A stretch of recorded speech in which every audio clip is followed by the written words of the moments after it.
Great nation, the United States of America. Secretary of State Mike Pompeo destroying another norm by being a sitting Secretary of State, speaking at a political convention from a foreign country. And now, I'll tell you what Susan Rice was saying there about what Mike Pompeo doing as being against the rules. It is literally against the rules promulgated at the State Department under Mike Pompeo. This memorandum outlines the current restrictions on political activities that apply to all presidential and political appointees.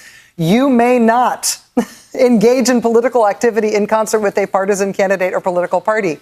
You may not serve as a delegate, alternate, or proxy to a political party convention. Senate-confirmed presidential appointees may not even attend a political party convention or convention-related event. So tonight was night 2 of the Republican convention, and it was filled with violations of federal law. It was filled with violations of the Hatch Act, from Donald Trump's pardoning to Melania Trump's speech in the Rose Garden to Donald Trump's naturalization ceremony, all the way to Mike Pompeo's speech from Jerusalem. It was a night filled with violations of federal law, specifically the Hatch Act. For those of you who don't know what the Hatch Act is, let me give you a brief definition of it. The Hatch Act, a federal law passed in 1939, limits certain political activities of federal employees as well as some D.C. and state and local government employees who work in connection with federally funded programs. The law's purposes are to ensure that federal programs are administered in a nonpartisan fashion and to protect federal employees from political coercion in the workplace.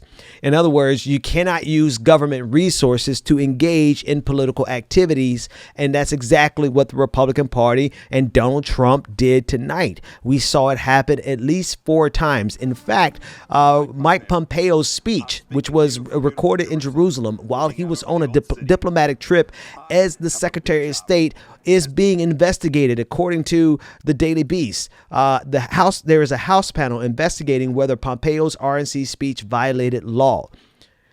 Now, I know sometimes we get a little used to the number of crimes that this administration is involved in, but this one is particularly insidious because it allows Donald Trump to use taxpayer resources and the authority of the office of the presidency to help him get reelected. He is bringing all of his power to bear, and he's using taxpayer dollars to do that. I want to read a couple of responses from across the web. This is from Citizens for Ethics. And this is what they say, Citizens for Ethics. And this is what they said. This is so obviously, blatantly, insultingly a Hatch violation that it's starting to seem like the Trump administration is going out of its way to find new ways to violate the law. Connie Schultz, who is also the wife of Senator Sherrod Brown. This is what she said. Watching the politicization of naturalization and thinking of the children who are ripped from their parents' arms at our borders and remain separated from their families. Speaking of the ceremony, when Donald Trump was performing his official capacity as the president of the United States, and Chad Wolf specifically as acting secretary of Department of Homeland Security. He was acting in his official capacity, and they politicized a moment that is not supposed to be politicized. They are using taxpayer resources in order to help Donald Trump's reelection. And this is what Jason Campbell, a researcher, said on Twitter. He said, he's just so flagrantly slapping the country in the face with the abuse of his office. There's not even an effort to cover it up. It's blatantly illegal. And of course, at this point, we're like, meh. And that's the problem. We have become so accustomed to Donald Trump's violations of the law that sometimes we just go right past it. But this one in particular must be called out, and it must be investigated, because if he sees that he can get away with it at the convention, then there's nothing to stop him between now and November from using all of the resources of the federal government to help him get reelected. You see how he's using and how he's willing to use the post office to undermine the post offices for the purposes of getting reelected. He's doing the same thing with taxpayer dollars when he does things like they did throughout the night. So investigations must be called. He has to be called on the carpet on this. He has to be held to account for this.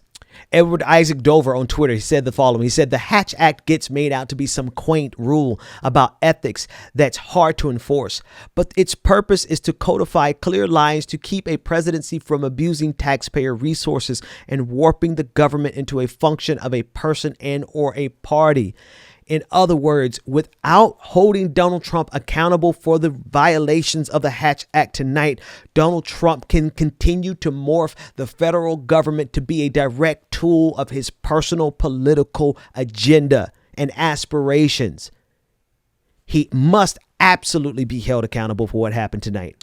And as it stands, there's already a House panel investigation into whether Mike Pompeo's RNC speech violated law.